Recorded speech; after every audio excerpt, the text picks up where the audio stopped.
गुरुमुखो, जो लोग बिना संत सदगुरु की सहायता के नाम में लगते हैं वे धोखा खाते हैं। उनकी मेहनत अकारत व्यर्थ ही जाती है। इसलिए महापुरुषों का यह उपदेश होता है कि सद्गुरु की शरण में पहुंचकर नाम की कवाई की जाए, ताकि उनके वचनों की रगड़ से हमारे रूहानी संस्कार उभर आए और रूह को निज देश की तरफ चलने का अवसर हाथ आए। यह जियादान है जो सिवाय संत सद्गुरु के दूसरा कोई भी नहीं दे सकता। गुरुवाणी में वर्णन आया है। कबीर साहिब जी कहते हैं, सतनाम के पड़तरे देव को कछु ना आए, क्या ले गुरु संतोषिए हवस रही मन माए। कि संसार का चक्कर हर समय जारी है, इसकी हालतें सदा बदलती रहती हैं। इस तब्दीली के कानून के अधीन जब कलयुग के अंदर लोग परमार्थियां बल बुद्धि से हीन हो जाते हैं, सबकी वृत्ति वही मूर्खी बन जाती है। अंतर्मूर्ख साधन की ओर ध्यान नहीं रहता। शुभ गुण नष्ट हो जाते हैं, अवगुणों की प्रबलता छा जाती है और किसी कर्म धर्म की पेश नहीं चलती। तब सच्चे गुरु संसार में प्रकट होकर जीवों को नाम का दान देते हैं। प्राचीन काल में जितने भी महापुरुष हो गुजरे हैं, सबके अंतर्गत इसी नाम का सिलसिला चलाया है। जो उनकी वाणी को ध्यान पूर्वक देखने से पता लगता है, हर एक महापुरुष की वाणी के अंदर इसके इशारे पाए जाते हैं। इसकी उत्पत्ति किसी खास समय या युग से संबंधित नहीं रखती और न ही किसी ऋषि मुनि या अवतार ने इसको रचा है। यह कुदरती वस्तु है जो कभी पुरानी और कभी मैली नहीं होती। गुरुवाणी में कहा है, सचु पुराणा ना थिए नामो न मैला होए। और जैसे भेदी के बिना किसी वस्तु का ज्ञान नहीं होता, ऐसे ही संतों के बिना नाम की प्राप्ति नहीं होती। गुरुवाणी में कहा गया है, नाम इष्ट मीत सुत करता, मन संगी तुम्हारे चाले, करी सेवा सतगुरु अपुने की, गुरते पाइए पाले।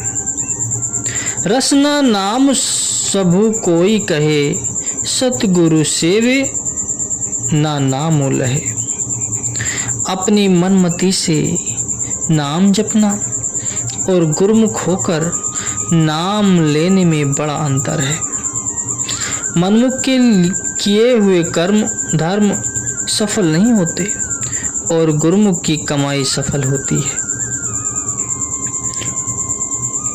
गुरुमुख होने की शर्त है, क्योंकि नाम का अधिकारी केवल गुरुमुख ही है।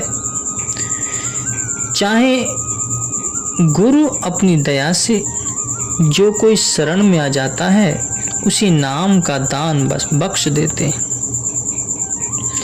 परंतु लाभ वही उठाता है जो उसका पात्र होता है। जो पात्र या संस्कारी नहीं होता वह उसकी महिमा को नहीं जानता। बादल सब जगह एक समान वर्षा कर जाते हैं, परंतु जो धरती अच्छी होती है उस पर उसका असर कुछ और होता है और ऊसर जमीन पर कुछ और होता है। इसी प्रकार सतगुरु नाम तो सबको बख्श देते हैं,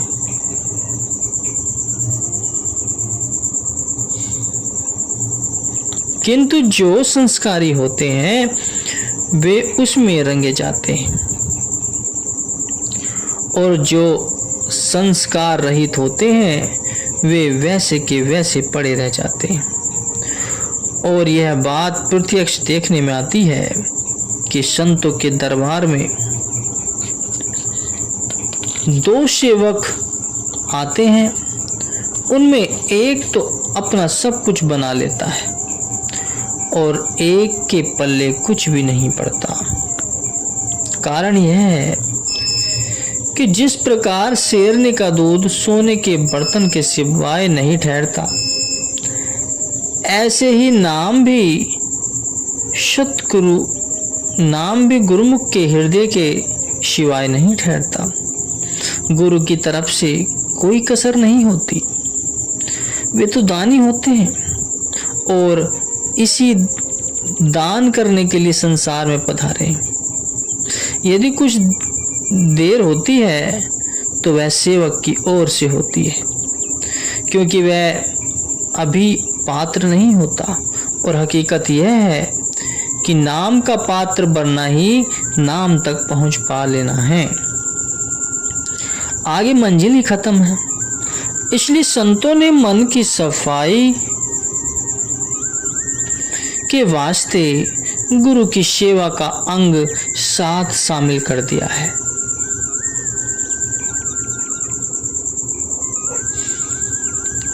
कि जब सेवा करते करते सेवक का मन शुद्ध हो जाएगा तो वह तुरंत ही नाम की रंगत में रंगा जाएगा। क्योंकि जैसे मैले कपड़े के ऊपर भली प्रकार रंग नहीं चढ़ता, ऐसे ही मैले मन पर भी नाम का रंग नहीं चढ़ता। जब वह शुद्ध होगा तो नाम की लाली को ग्रहण करने में उसे देर नहीं होगी। यही तात्पर्य गुरुमुक्ता अथवा गुरुमति को धारण करने का है। कबीर साहिब जी कहते हैं, गुरु से ज्ञान जो लीजिए, शीश दीजिए दान, बहु तक भेदो बह गए, राख जीव अभिमान। कहा जाता है गुरुमुखो कि नाम का हक उत्तम अधिकारी को है, दूसरे को नहीं है। यह ठीक है, लेकिन सवाल यह है कि मनुष्य उत्तम अधिकारी बनेगा कहाँ और उसे बनाएगा कौन? उसके लिए भी तो आखिर उसे कुछ हाथ पैर हिलाने की जरूरत होगी, या बैठे ही बैठे अधिकारी बन जाएगा। मान लिया कि सुनार के यहाँ जितनी कदर खाली सोने की है उतनी खोटे की नहीं है, परंतु खोटे सोने को वह फेंक तो नहीं देता। उसका खोट भी तो आखिर सुनार की भट्टी पर ही दूर होता है। यह सत्य है कि नाम की कदर जितनी उत्तम अधिकारी को होगी उतनी माध्यम के पास नहीं हो सकती। किंतु माध्यम भी तो गुरु के सत्संग से ही उत्तम का दर्जा प्राप्त करेगा। यहाँ तक ही तो मनुष्य का सारा यत्न होता है कि वह नाम का परखू बने। जब परख पड़ गई तो बाकी उसे करना ही क्या है। जो लोग इस ख्याल से संतों के सत्संग में नहीं जाते कि जब तक मन शुद्ध न हो सत्संग का कोई लाभ नहीं है, और यही उपदेश दूसरों को भी करते हैं कि वे गलती पर हैं। उसने यदि पूछा जाए कि भाई तुम जो सत्संग में इस ख्याल से नहीं जाते कि तुम्हारा मन साफ नहीं है, तो क्या सत्संग से दूर रहकर तुम मन को साफ कर रहे हो? यह उनकी परम भूल है, क्योंकि मन की सफाई के लिए ही तो सत्संग है। इसके सिवाय सत्संग का और क्या प्रयोजन हो सकता है। इसलिए जो लोग संतों के मार्ग में काम कर रहे हैं उनको इन बातों का ख्याल रखना आवश्यक है, क्योंकि जो एक बार मार्ग पर चल पड़े वे उठते बैठते एक दिन मंजिल पर भी पहुंच जाएंगे, और जो चले ही नहीं खाली बातें बनाना सीखे हैं उन्होंने पहुंचना ही कहाँ है। कबीर साहिब कहते हैं, चलते मार्ग जो गिरे तासिर ना ही दोष, कहे कबीर बैठा रहे तासिर कर ले कोस। इसलिए उठो चलो और तबीयत में हर वक्त चलते ही रहने की आदत डालो। आलसी जीवों की मत सुनो, वे आप तो आलसी हैं और तुमको भी आलसी बनाना चाहते हैं। बुद्धिमानों का कथन है कि बैठे हुए शेर से चलता फिरता गीदड़ लाभ में रहता है। इसलिए जो कुछ गुरु ने बतलाया है उसका थोड़ा बहुत अभ्यास रोज किया करो, और ऐसी आदत डालो कि जिस तरह नशे मनुष्य नशे के बिना नहीं रह सकता, ऐसे ही तुमको भी गुरु के नाम का अभ्यास किए बिना भोजन अच्छा नहीं लगना चाहिए। गुरुवाणी में कहा गया है, बिनु नामे मरी जाइए मेरी ठाकुर, जीव अम्ली अम्ली लुभाना। जब ऐसी आदत हो जाएगी फिर समझ लो कि कभी न कभी अपनी मंजिल पर पहुंच जाओगे। यदि भजन में मन नहीं लगता तो इसका ख्याल भी मत करो। पहले अभ्यास में बैठने की आदत पक्की करो, दृढ़ कर लो, निश्चय करो। जब आदत दृढ़ हो जाएगी तो मन आप से आप लगने लग जाएगा। करत करत अभ्यास के जड़मती होत सुजान, रसरी आवत जात है सिल पर पड़त निशान। 5 साल का बच्चा शुरू में उस्ताद की पाबंदी को कब गवारा करता है। वह आज़ाद रहकर गलियों में खेलना कूदना जानता है। उसे संगत में पाबंदी के साथ बैठना अति कठिन है, परंतु माता पिता प्यार प्रीति से और लोभ आदि देकर उसे स्कूल में भेजने की करते हैं, ताकि उसे कम से कम बैठने की आदत पड़ जाए। जब धीरे धीरे लड़का स्कूल में जाने की आदत सीख जाता है तो आगे आप से आप चलने लगता है।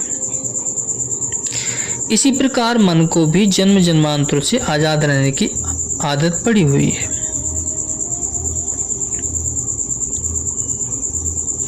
यह भजन की पाबंदी कब गवारा करता है, लेकिन जब तुम उस बच्ची की तरह इसको धीरे धीरे भजन की आदत सिखाते रहोगे तो यह अवश्य एक दिन सीख जाएगा और फिर इसको भजन का रस भी आने लगेगा। परंतु पहले आदत का बनना जरूरी है। कबीर साहिब कहते हैं कि कबीर यह मन लालची, समझे नहीं गवार, भजन करन को आलसी, खाने को होशियार। कि यह ठीक है कि मन जैसे और कामों को पुरुषार्थ के साथ करता है वैसे भजन की तरफ नहीं लगता, बल्कि इससे जान छुड़ाता है, परंतु इसकी माननी नहीं चाहिए और न ही इसके कहने पर भजन को आगे के लिए छोड़ देना चाहिए, क्योंकि ऐसा करने से यह तुम्हारे बस में नहीं आ सकता, बल्कि तुमको एक दिन भजन के काम से रोक देगा। इसलिए इसके धोखे में नहीं आना चाहिए। सांसारिक कामों में चाहे देर हो जाए, परंतु भजन के काम में देर बिल्कुल नहीं करनी चाहिए। नाम के अभ्यास के लिए कोई खास समय निश्चित नहीं है। इसको हर घड़ी और हर समय पर किया जा सकता है। दिन हो या रात, प्रातःकाल हो या सायंकाल, घर हो या बाहर, इसको हर समय हर जगह करने पर की खुली आज्ञा है गुरु को।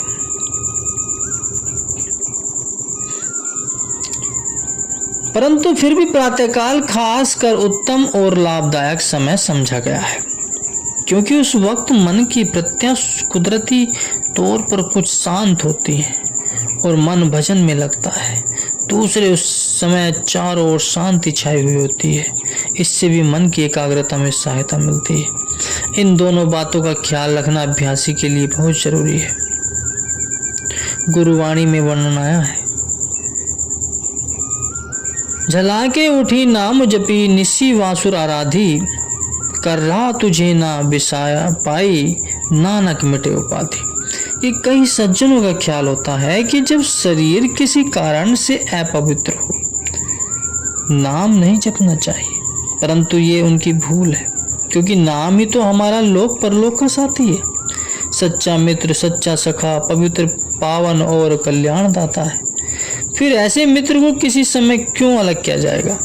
उसे तो हर घड़ी अपने नाम साथ नाम रखने की जरूरत है। नाम जाति नाम मेरी पति है, नाम मेरा परिवारा, नाम सखाई सदा मेरे संगी, हर नाम मोकई निसदारा। और दूसरी बात यह है कि संभव है उस अपवित्र दशा में ही शरीर छूट जाए, और जिस अंतिम समय के लिए नाम का सुमरण अति आवश्यक है, वह अनमोल समय हम शुद्ध अशुद्ध के भ्रम में रहकर हाथ से खो बैठे। यह ख्याल गलत है। नाम पतित पावन है, वह पापियों को भी पवित्र करने वाला है। उस पतित पावन वस्तु को दूर करके हम पवित्र किससे हो सकते हैं? क्योंकि नाम के बिना तो शरीर से लेकर सारी वस्तुएं झूठी हैं। इसी पर एक कथा तो आपने सुनी होगी गुरुमुखो, कि एक बार कबीर साहिब जी कहीं जा रहे थे कि मार्ग में एक ब्राह्मण देवता से भेंट हो गई, जो हाथ में लोटा और कान पर जनेऊ लपेटे हुए सोच क्रिया से निपटकर गांव की तरफ जा रहा था। महापुरुषों का अवतार स्वाभाविक ही परोपकार की खातिर होता है, और वह केवल जीवों को भ्रम जाल के बंधनों से मुक्त कराने के लिए संसार में आए। कबीर साहिब ने उनको चिताना चाहा, बोले पंडित जी राम राम, परंतु पंडित जी ने मौन के सिवाय कोई उत्तर नहीं दिया। कबीर साहिब जी ने फिर कहा पंडित जी राम राम, परंतु उत्तर फिर नहीं मिला। तीसरी बार भी कहा किंतु उत्तर नहीं मिला। अंत में कबीर साहिब उसके पीछे पीछे हो गए। ब्राह्मण ने कुएं पर पहुंचकर पानी से हाथ साफ किए, लोटा मांजा, स्नान किया और धोती आदि बदलकर जब चलने लगे तो कबीर साहिब ने सामने होकर फिर से प्रश्न किया कि पंडित जी राम राम। ब्राह्मण ने जब जाके राम राम किया, कबीर साहिब जी बोले कि जब मैंने आपसे राम राम कहा तो आप क्यों नहीं बोले? ब्राह्मण उस समय मैं सोच क्रिया के कारण अपवित्र था, और अब मैं अपवित्र दशा में राम राम कहना ठीक नहीं था, इसलिए मैं नहीं बोला। कबीर साहिब जी ने कहा तो क्या अब आप पवित्र हो गए हैं? ब्राह्मण जी बोले हाँ। कबीर साहिब जी किससे? ब्राह्मण पानी से। कबीर साहिब जी बोले तो पानी किससे पवित्र होता है? ब्राह्मण बोले वायु से। कबीर साहिब जी ने कहा कि वायु किससे शुद्ध होती है? ब्राह्मण बोले जब शेषनाग अपने हजारों मुख से भव नाम का उच्चारण करते हैं तो वायु उस नाम के साथ स्पर्श करने से शुद्ध हो जाती है। कबीर साहिब जी ने कहा तो फिर सबको पवित्र करने वाला तो भगवान का नाम है। ब्राह्मण इसमें सोच में पड़ गया। कबीर साहिब जी ने कहा वही नाम लेने को तो मैंने उस समय आपसे कहा था, फिर आप क्यों नहीं बोले?